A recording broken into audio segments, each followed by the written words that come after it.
lemurs, the really fluffy, noisy lemurs. And then down in the south, we have a region that's called the kind of spiny thicket, spiny desert, spiny forest. It's a very unique landscape found only in Madagascar. And basically think about as pokey and spiky of plants as you can think of, and that's pretty much all you can find there naturally. So there's not a lot of big trees. The animals who live there have to be really good survivors, really good at finding food and finding water, and that's where you'd find the most famous of the lemurs. That's where you'd find the ring-tailed lemurs. All right, so let's talk a little bit more about cockerel shafak, and then I will open it up for questions in just a moment. So cockerel shafak, as I mentioned, live in that northwestern part of Madagascar where you have that deciduous forest. And during the wet season, they can eat a bigger variety of things, but they tend to stick with things like leaves and things like what we would call vegetables. So fruiting things on trees that are very low in sugar, more like, say, a cucumber, which is technically a fruit, but we call it a vegetable. And then when the dry season hits, they are going to get a little bit more limited in what they can find. Fruits aren't really available. And these lemurs are folivores. They can eat a diet of almost entirely leaves. As long as they get some protein from beans or nuts or something like that, or seeds, then they're okay. So as folivores or leaf-eating lemurs, they need a lot of leaves year-round because it's really tough to just eat leaves off of trees. Like, that's not how we make our salads. That's not how we make our food. We eat something called leafy greens, so we can grow things like lettuce or mustard greens or collard greens, and even some of those can be a little bitter for us sometimes, but not for the shafak. They love bitter greens, and they can even just grab leaves off of the trees and start eating them, and it doesn't upset their tummy at all. They can eat grasses, and it won't upset their tummy, and that's really rare to have an animal this small that eats that kind of diet. And so most animals that eat that kind of diet are things like horses or cows, and they've got really complicated guts where they've got two stomachs and all these things going on. These lemurs just have a really, really long digestive tract. So that includes things like their intestines and all of that. And it's so long because they've got a really unique set of helpers helping them out in their own belly. So these lemurs have a really specific gut microbiome. And our microbiome is basically like a tiny ecosystem full of tiny organisms living in there. And in this particular lemur, they've got a bunch of bacteria and other things, beneficial, good bacteria, who are helping them with digesting all of those leaves and making sure that their tummy doesn't get upset and they have all the energy they need to make big, impressive leaps. This lemur can leap a good 20 feet between trees in a single jump, no problem. They've even been recording going up to 30 feet between trees. But the way that they jump, you're getting a good example from Arcadius right now, is they hold on to the trunk of the tree right there. And then when he jumps, he's going to jump from that trunk to another trunk usually. If he moves across that kind of walkway there, he's going to look a little awkward. But if he jumps between the trees, he's going to leap sideways and then land facing the tree just like he is now, kind of tree hugging. And we call that type of moving vertical leaping and clinging. So that's a way that you stay vertical, your shoulders stay over your hips as you're leaping around through the forest. Oh, he just did one too high for me to catch it. They move very quick. All right, we'll go in and show off Gisela now because she's a little easier to see in here. She just leaped up to the side of the tree here. And so that is a really unique way to move. And it's actually kind of similar to how we move because they are bipedal or two-footed. So they walk around on 2 feet, except in the case of the shafak lemur, they tend to more hop around on the 2 feet. So if they're on the ground, they've got these big wide open hips so they can land facing trees and hugging them. So if they're leaping on the ground, they usually leap sideways, which is why they're sometimes nicknamed the dancing lemur. And there's actually 9 different species of shafak living in Madagascar. We're looking at the cockerel's shafak right now, but all of them share the name shafak because of the noise that they make. So if these lemurs are ever out in the forest and they can't find somebody, let's say Arcadius can't keep up with his family because he's a little smaller, he's just about to be a year old, and he's looking for his family, trying to figure out where they went, he's going to make a sound that sounds kind of like his name. He's going to go shufufuf, shufufuf. And so that kind of sounded like shafak to the people living in Madagascar, the Malagasy people. And so that's how they got their name of shafak.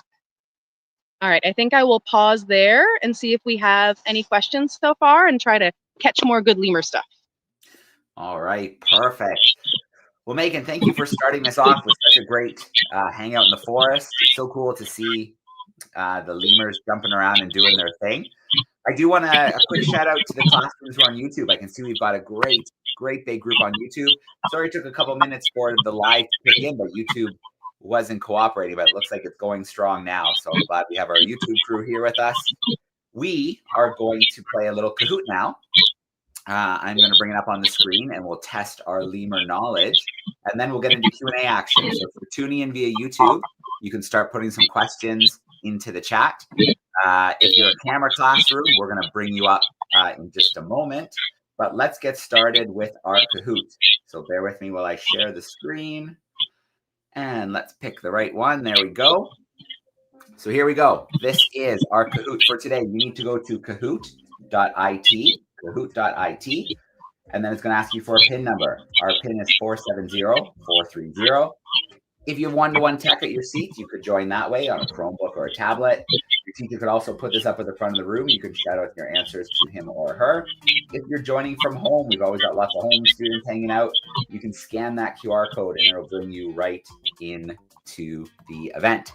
So while we see our students loading in here with their super cool animal names, I do have a few questions coming into the chat. So Miss Riddle's crew, Megan, would like to know, how big can groups of lemurs get? Oh, that's a fantastic question, and it gives me a chance to introduce you to one of my most common answers, which is, it depends. So that entirely depends on the type of lemur, and maybe even where they're living, how much food is available, all of that. So I'll answer for this type of lemur. The cockerel shafak lemur, you're typically going to see a family of mom, dad, and some of their kids.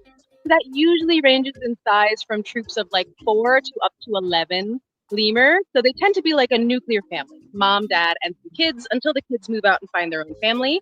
On the opposite end of that spectrum, you have ring-tailed lemurs who can live in troops of up to 30 individuals. They've got complicated social groups, multiple females in the group, and since girls are in charge in lemurs, it can get really complicated. Okay, we still have lots of students joining, so I'm going to put forward another question here from Mr. Hancock's crew. They're wondering, with the lemurs, you can tell their names, but can you tell the difference by how they look? And then is there a leader of the group? Absolutely. Great question. So yes, I can tell who's who by how they look, and I'll tell you how I'm telling right now. And so right in front of me is Gisela, the mom. She is the leader of the group. You're going to default in almost any lemur family to mom being in charge. Girls are in charge. We have only queens in lemur families. I don't know where King Julian came from, but he doesn't exist in the wild. And so mom here, Gisela, is the one in charge. And then up above her is Arcadius. And I can just tell who he is just because he's the tiniest of the group. And I've had a lot of time practicing looking at them. Sometimes we can tell by their face how big the stripe on their nose is, if they have kind of a funny looking tooth. And other times we'll use something called a tail shave, where we just give them a gentle shave around a part of their tail. It's kind of like putting kids in different colors if they're twins to be able to tell them apart. Okay, perfect. Things are slowing down a little bit, but we'll give it another couple seconds. There is the PIN number 470430.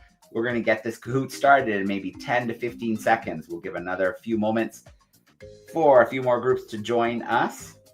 And then we're going to play our Kahoot. A reminder, there are going to be 4 questions, some multiple choice, some true and false. The quicker you put in the right answer, the more points you're going to get. So here we go. I think we're ready to start. Let's play some Kahoot.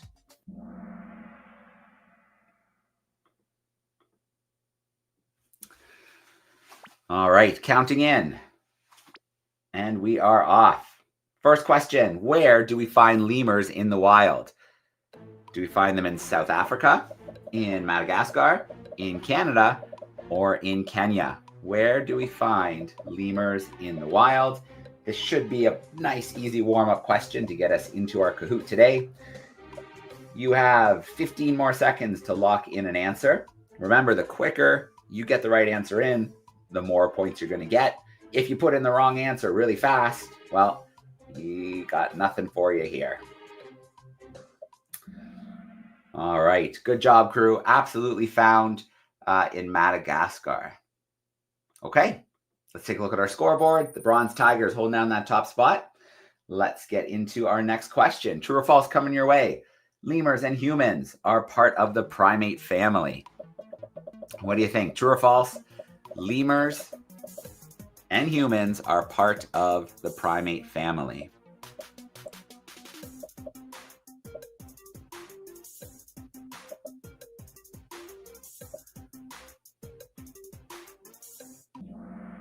All right, that is absolutely true.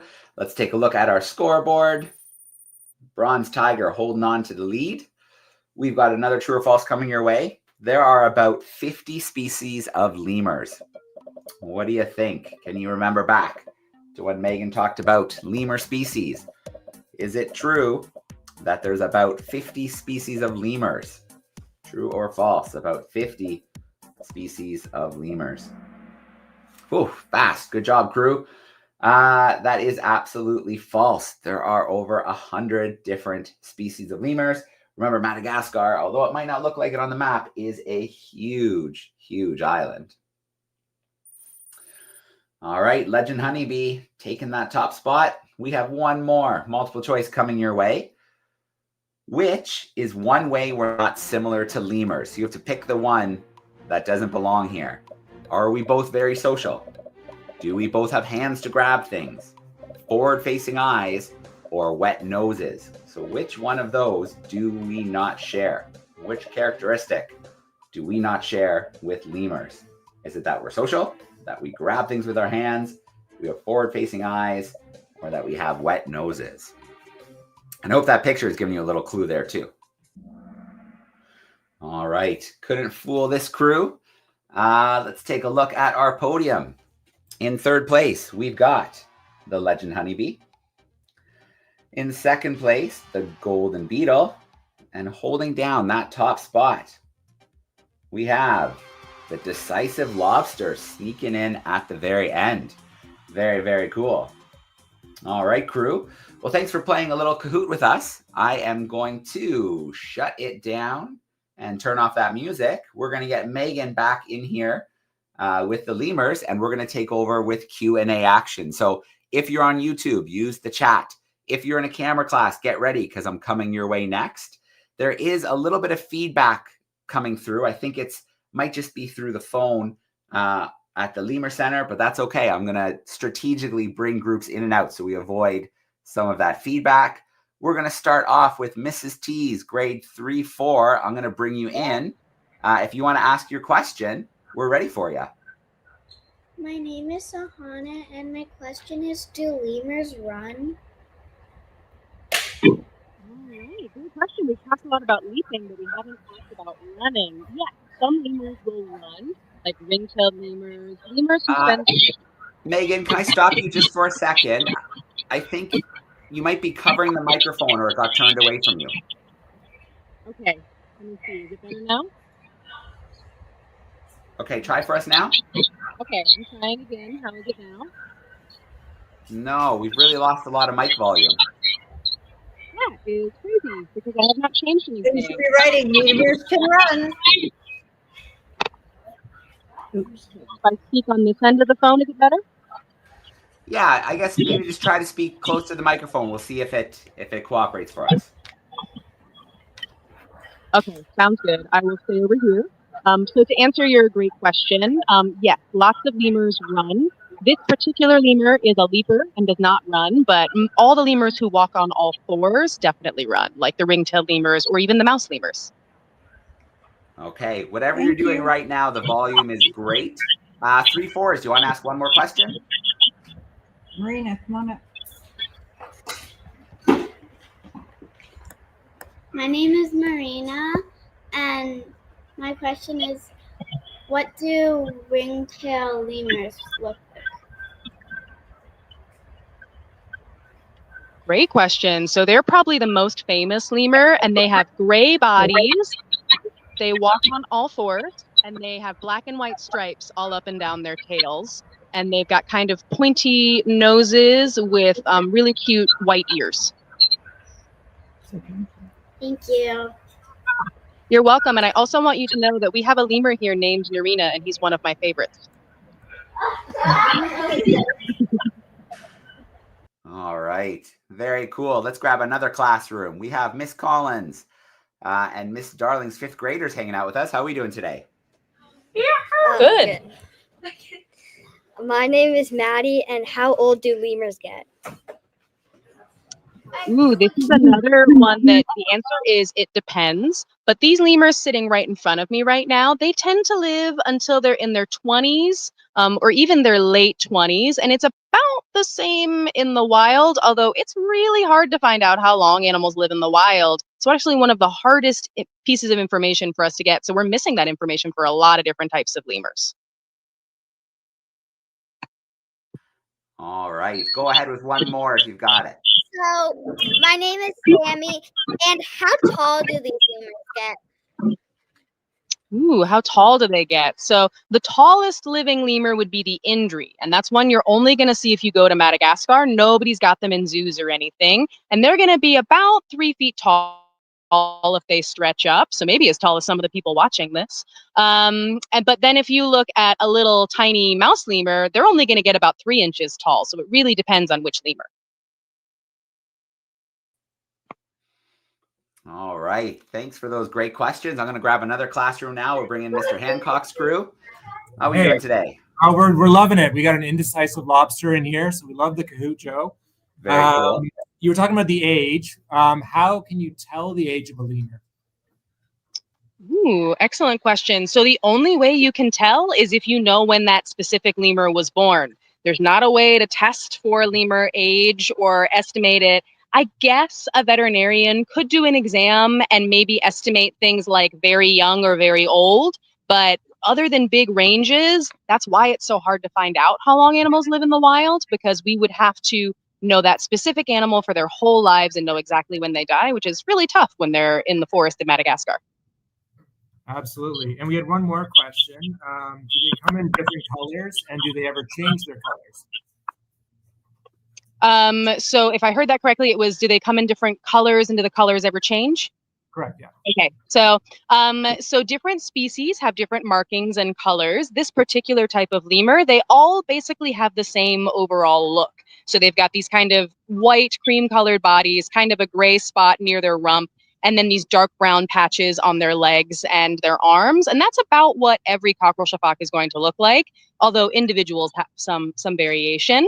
There are some types of lemurs that are sexually dichromatic, which is a really fancy way of saying girls and boys are different colors. So for example, there are blue-eyed black lemurs, who the males are black with bright blue eyes, but the females are actually kind of an orangish brown with bright blue eyes, but they stay that color for their whole lives. Everybody's born the same color as mom. The boys change color as they get to a few months old, and then they stay that color for their whole lives. Perfect. We were going to ask about gender too, so that's perfect. Thank you. Yeah, no problem. Okay, I'm going to grab a couple questions here from the chat. So Miss Ibel's crew is hanging out with us backstage, and they put a question into the chat. I also see ARPS is back there as well. It doesn't look like your camera and mic connected, but if you put questions into the private chat, I'll be able to see them. So we have 2 questions here from Miss Ibel's crew. How fast can a lemur move on the ground, and how high can they climb? Great question. I've got some noise happening around me right now, so I apologize in advance. It looks like someone's mowing nearby and doesn't realize that I'm doing this. But can you repeat the question? Yeah, absolutely. How high can lemurs climb, and how fast do they move on the ground? Oh, okay, great. So this is a great opportunity for me to tell you, I don't actually know for a lot of animals what the answer to that is. I can tell you they can climb as high as they can grab with their hands and feet. So in this forest, we have trees that go up to about 80 or even 100 feet, and they can climb all the way up to the top. As long as there are branches that their little lemur hands can grab around and go on, they will climb all the way up. As to how fast they are, I honestly don't know that information.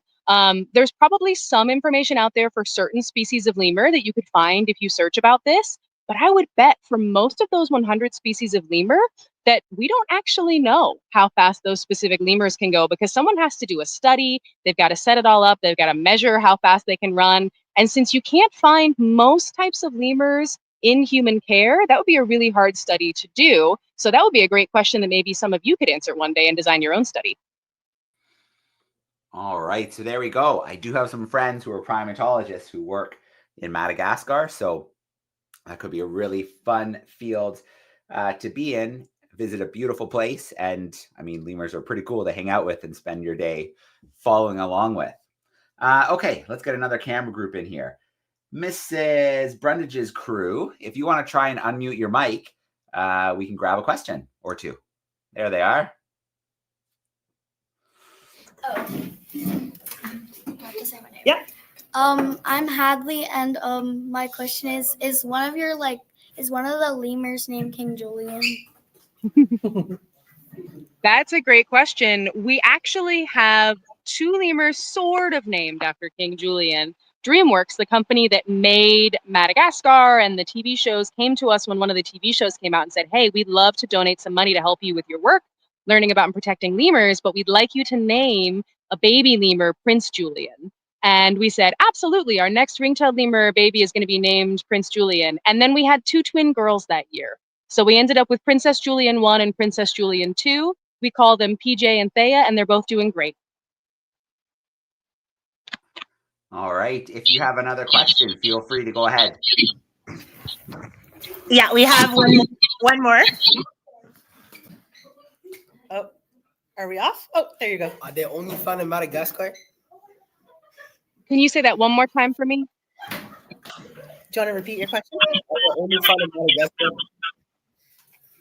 Yes, absolutely. If you're looking in the wild, you will only see lemurs in Madagascar, except one little tiny exception. There's a little lemur called a mongoose lemur that got carried over to the Comoros Islands, which are between Madagascar and Africa at some point in human history. So they aren't found naturally in Madagascar. They were kind of brought there, but they're doing okay, and it's a little island. Okay, I'm going to come your way with another classroom here. Mrs. Penfold's crew. All right, we're ready for a couple questions. Is a lemur a type of monkey? Ooh, thank you so much for asking this question. This is very important to me and the lemurs that everyone knows this. Lemurs are not a type of monkey, but lemurs and monkeys are both types of primates. So when I said that fancy word for what type of primate a lemur is, the strepsirrhine primate, that includes lemurs, lorises, and bush babies, all really cool little animals that most people haven't heard of. We and monkeys are in the opposite side of the primate family tree called the haplorhine branch, which basically means we all have dry, flat noses. So monkeys are closer to apes and humans than any of us are to lemurs, if that makes sense.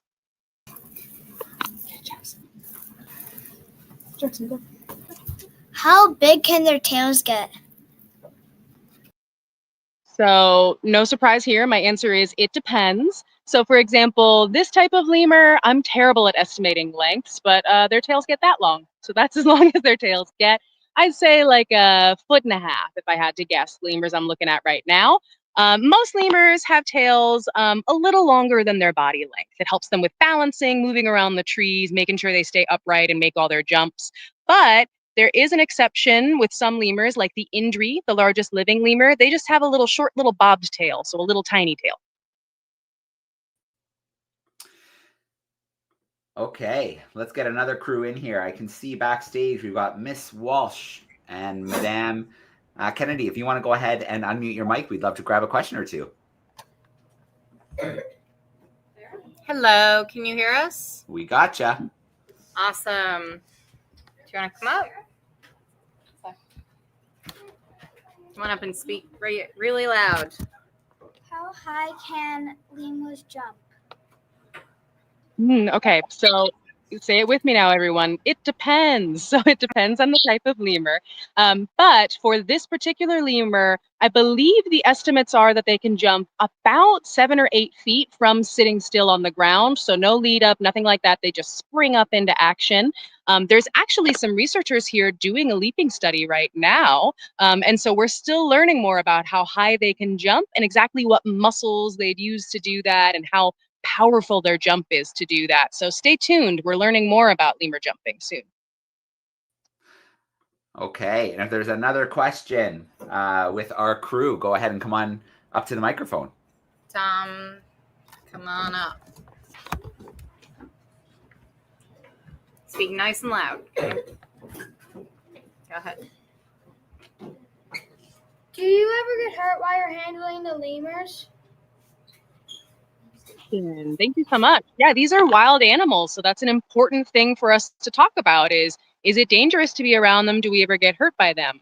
The short answer is I don't ever get hurt just standing here watching the lemurs and giving them their distance, but for my colleagues who maybe have to handle the lemurs during a vet exam, or if a lemur gets hurt, or if they need something really quick, it's possible somebody could get hurt. We take a lot of cautions. We wear protective things to make sure that doesn't happen and the lemurs don't get hurt. But in a pinch, if a lemur's scared or they're hurt and we got to give them vet care, they don't always know we're trying to help them. So it's possible to get hurt by them. Okay, I'm going to bring in a couple questions here from YouTube. We've got Cesar joining us from Nicaragua. And Cesar would like to know, is there any reason why a lemur might leave its group? Like maybe if they're hurt or something?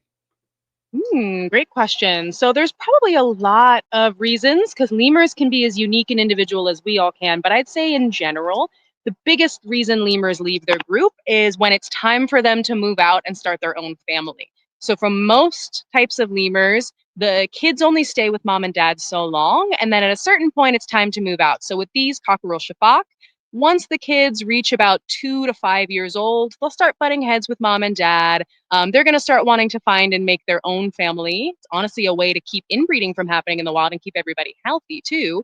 And so they'll start not getting along so much. So in the wild, that usually happens around the same time of year because breeding season for lemurs is at the same time of year every year for each species. And so they kind of have been sniffing other potential single lemurs in their area who might be in the same boat, and they can kind of form their own little groups.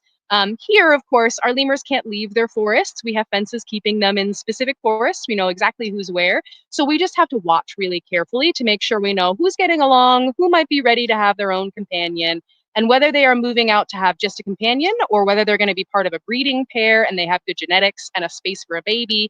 We manage all of that kind of like a dating service for lemurs, and that's national and sometimes international through that Association of Zoos and Aquariums.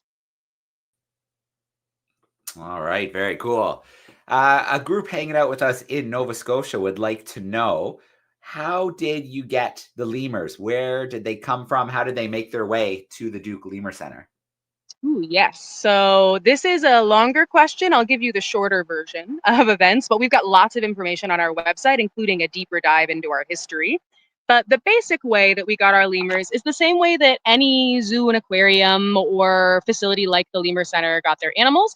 And that is taking some animals from the wild we call those like foundation pairs. It's basically getting as much genetic diversity as you can, starting that population in human care. At this point, we have not taken any lemurs out of the wild since 1992. We have one singular left here, really cool nocturnal lemur named Poe, who came from the wild, and he's about 38 years old, which is much longer than he would live in the wild. So he's been living the good life here. But after that, all of our lemurs have been carefully managed. And again, that's where that network of the Association of Zoos and Aquariums, or the AZA, comes in. We work with a team of people from different zoos, and we say, okay, how much space do you have for this type of lemur? Can you care for them properly? Okay, who's a good genetic match? Who would be a good option for us to have more lemur babies this year, and make sure we have space for them for their entire lives? And so it's a big, complicated equation. And there are people who specialize in that. That's their whole job, is basically like lemur matchmaker, lemur dating arranger. Okay, I've got another question here. Ms. Morningstar's crew would like to know, is there a breeding season, or does it happen kind of regularly throughout the year? Yeah, absolutely. So for most lemur species, everybody but the they're really cool, but they're also the exception to every rule I'm saying, basically. But everyone else has a breeding season. It's actually at the opposite time of year in their native Madagascar to what it is here in North Carolina, since we're in the opposite hemisphere, so our seasons are flipped a little bit. So for cockerel shafak right here in front of me, we actually are at the tail end of their breeding season. Really, like July, August is their breeding season here. And then birthing season or baby season is usually in winter. So December through February is kind of the peak time that we would see shafak babies born. And that varies depending on the type of lemur, but for everybody but the eye, there is indeed a breeding season, which makes us caring for them a whole lot easier because we know what to expect. Okay, well, we have a few minutes left, so let's try and do a lightning round. Let's crash through a couple questions. Mrs. Penfold's class, do you have another question for us? We do. So, do lemurs carry like any diseases? Another great question, making sure we stay safe. So lemurs don't tend to carry any diseases we have to worry about. All of our lemurs are vaccinated against rabies because they're in the forest in North Carolina and we want to be safe. And they also have to get TB tests or tuberculosis tests, and so do all of us who work here with them. That's one thing that we could transfer back and forth between us, but we've never had that happen. The only other thing we have to worry about with lemurs is the thing you'd have to worry about with any animal, which is we don't want to come into contact with their poop. A lot of things can be carried in poop. And so we are careful to wear masks and goggles whenever we're cleaning up after them. And we have to worry about things like Giardia or Cryptosporidia or leptospirosis. And those are things you can get basically from eating leaves off of trees that maybe a bird has passed over and left a little bit of poop on, or drinking water from out in the forest. All right, let's try Mrs. T's 3rd and 4th graders. Do you have another question for us? Hi, my name is Abby, and my question. Yeah, we're ready for you, Abby. So I don't think Joe's there. What does it taste like? I know. There we go. Okay, now start, Abby. Hi, my name is Abby, and my question is, how do you tell genders of lemurs? Excellent question, Abby. That's a big question for people studying them in the wild. So it depends on the species, but there's little clues you can look for. One big clue to look for is who's in charge. Because if you find one that's in charge, you're going to know that's the girl right away. So that's a nice, easy way to tell at least that one apart from the rest of them. And you're going to tell she's in charge by her bossing the other lemurs around, moving them out of her way, maybe even smacking them or chomping lightly on their tail to remind them who's in charge. Another way to tell is if they have different features. So for example, in this particular species up here, the males or the boys of this species are going to mark their scent, because they're big on smells, remember, with those wet noses. They're going to mark their scent using a gland or a sticky spot right underneath their chin, like on their neck. So especially at this time of year, if they've got a really sticky, kind of greasy chin, I can say, oh, that's a boy, because he's been putting his scent everywhere. He's been putting his smell everywhere. And then those lemurs called the blue-eyed black lemurs, they're totally different colors if they're boys and girls. So it really depends on the species how you tell them apart. Okay, let's check if Mrs. Bundage's class has another question.